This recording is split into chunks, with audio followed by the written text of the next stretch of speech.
नमस्कार साथियों, कुंजल क्लासेस में आपका हार्दिक स्वागत और हार्दिक अभिनंदन करती हूं। आज हम बात करेंगे रीट 2025 की तैयारी के लिए हमें आवश्यक रणनीतियां कौन कौन सी बनानी चाहिए। तो हम बात करते हैं कि जो तैयारी के लिए रणनीतियां हम बनाते हैं, तो सबसे पहले हमें अपना रीट है, जो लक्ष्य है वो रीट है, ठीक है। तो रीट के लिए हम तैयारी कर रहे हैं, तो उसके लिए रणनीति क्या बनानी है कि हमें जैसे रीट प्री हो तो हम उसमें 60% और रीट मेंस हो तो हम उसमें एक सीट ले सकें। तो उसके लिए कुछ रणनीतियाँ बनाना जरूरी है। बिना रणनीति के हम कोई भी काम नहीं कर पाते हैं। तो देखो, आपको पूरा सिलेबस उसका एनालिसिस करना है, सिलेबस का एनालिसिस करना है ना, सिलेबस का एनालिसिस करना आपको, है ना। हर पॉइंट आपको याद होना चाहिए कि कितने सब्जेक्ट हमारे सिलेबस में है, कौन कौन से टॉपिक हैं, कितनी यूनिट है, मतलब कि सब कुछ आपको अच्छे से याद होना चाहिए। जैसे हम किसी लेसन को याद करते हैं वैसे ही हमें सिलेबस को भी याद करना चाहिए।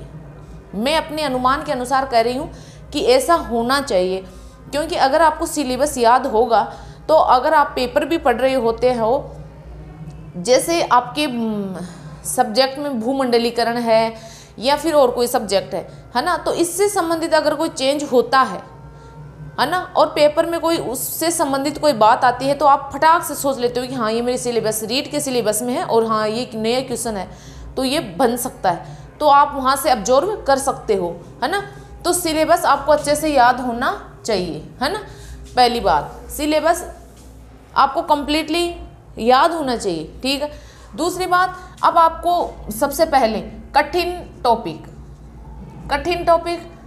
मध्यम टॉपिक और सरल टॉपिक, इनकी छटनी करनी है। जो बहुत हार्ड टॉपिक है वहाँ आप गोला लगा लीजिए कि मेरे को बिल्कुल नहीं आता है, इस टॉपिक के मामले में मैं बिल्कुल जीरो हूँ।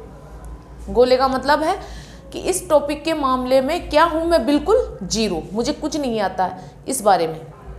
अगर मध्यम है, आप मध्यम श्रेणी में हो तो आप इसमें बी लगा सकते हो कि हाँ मुझे इस यहाँ पे बी श्रेणी मिली है, तो आप वहाँ बी लगा सकते हो। और जो आपके बिल्कुल क्लियर है, सरल है, आपको अच्छे से आते हैं, तो वहाँ आप ए ग्रेड दे सकते हो। इसको देने की ज़रूरत नहीं है क्योंकि ये तो आपको आते हैं ऑलरेडी, है ना, तो वहाँ आपको कुछ भी लगाने की ज़रूरत नहीं है। अब आपके पास हर टॉपिक को तैयार करने का समय नहीं बचा है ना, क्योंकि आज 2 तारीख हो गई है, 27 को एग्ज़ाम है, मतलब कि 24 दिन आपके पास, है ना। तो आपको क्या करना है, अब रिवाइज करना है। जो फटे हुए टॉपिक हैं उनको रिवाइज करना है। जितना रिवाइज करोगे आप उतना आपके लिए बेहतर होगा, क्योंकि आप रिवाइज करो, जो कठिन है वहाँ गोला लगाओ, जो थोड़ा मतलब कि आता भी और नहीं भी आता वहाँ बी लगा सकते हो, और जो आता है उसको आप कोई मतलब कि कोई चिन्ह लगाने की ज़रूरत नहीं है। तो फिर आप सेकंड राउंड मारो तो आपको जो गोले वाले हैं उनको ज़्यादा फोकस करो उनके ऊपर, फिर थर्ड राउंड मारो तो फिर भी उनके ऊपर ज़्यादा फोकस करो, तो वो चीज़ें भी आपके लिए सरल हो जाएगी।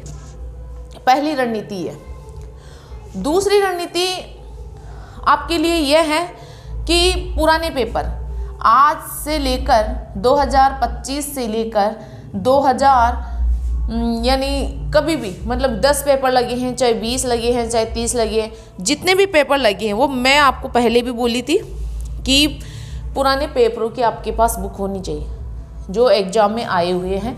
तो पुराने पेपर वो आपको अच्छे से याद होनी चाहिए, क्लियर।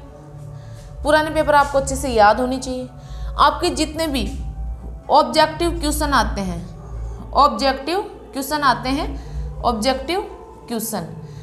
उनको आप बार बार देखो। जैसे आपके पास कोई ऑथेंटिक बुक होती है, NCERT की बुक्स है, तो उनके जो ऑब्जेक्टिव क्वेश्चन है, जो मोस्ट पॉइंट है, आप उनको देखो, वहाँ से क्वेश्चन। अगर NCERT की बुक है आपके पास, है ना, NCERT की अगर आपके पास बुक है तो वहाँ से आप जो टॉपिक आपके सिलेबस में, उस टॉपिक के मोस्ट पॉइंट और वस्तुनिष्ठ प्रश्न आप जरूर निकालना, उनको निकालना ना भूलें, क्योंकि वहाँ से क्वेश्चन आपको ऐसे के ऐसे मिलेंगे। मोस्ट पॉइंट, वस्तुनिष्ठ प्रश्न NCERT बुक्स में से, ठीक है। पुराने पेपर आपको निकालने हैं जितने भी हैं। आपके पास कोई भी ऑथेंटिक बुक है, कोई गाइड है जिससे आप तैयारी कर रहे हो, जिसको पढ़ रहे हो, तो कोई भी आप चैप्टर क्लियर करो, है ना, तो उसके आपको वस्तुनिष्ठ प्रश्न निकालने हैं और पुराने पेपर आपको निकालने हैं। अब सुनो मेरी बात, अब आपके हाथ में क्या होना चाहिए। देखो, पुराने पेपर अगर 10 है 20 है तो आप दिन के 2 पेपर निकाल सकते हो, है ना, दिन के 2 पेपर आप आराम से निकाल सकते हो, अच्छे से क्लियर कर लेना, ठीक है। फिर ऑब्जेक्टिव क्वेश्चन है एनसीईआरटी की बुक में, एनसीईआरटी की बुक में अगर वो क्वेश्चन है ना, सिलेबस आपके हाथ में होना चाहिए। अब सिलेबस के पॉइंट टू पॉइंट, यानी सिलेबस के पॉइंट टू पॉइंट पढ़ते हुए चलना आपको। जैसे पहले साइकोलॉजी आ गई तो साइकोलॉजी में आपको एक दिन में आपसे 1 चैप्टर 2 चैप्टर जितने भी उसके क्वेश्चंस निकलते हैं आप निकालो। अब पढ़ने का टाइम नहीं है, अब तो क्वेश्चन निकालने का, रिवीजन करने का, पुराने पेपर निकालने का, मॉडल पेपर निकालने का ये वक्त है। अब आप सोचो कि मैं किसी टॉपिक को क्लियर करूं, तो आपके पास अब इतना टाइम नहीं है। अब तो बस जितना आप रिवाइज करोगे, वस्तुनिष्ठ प्रश्न निकालोगे, मॉडल पेपर निकालोगे, उतना आपके लिए बेहतर रहेगा। तो आप अगर इस रणनीति को अपनाओगे तो मैं कहती हूँ आप 60% नहीं बल्कि 70-80% के बीच में अपने प्राप्तांक ला सकते हो। अगर इस रणनीति को भी आप 20 दिन फॉलो करते हो तो भी आप अच्छे परसेंटेज के साथ उत्तीर्ण कर लोगे रीट प्री को, ठीक है। तो आप ऐसे अगर करोगे तो आप 100% मैं आपसे दावा करती हूँ कि आप रीट प्री आसानी से क्लियर कर लोगे। तो फिर मिलते हैं अगली क्लास में। जय हिंद, जय भारत।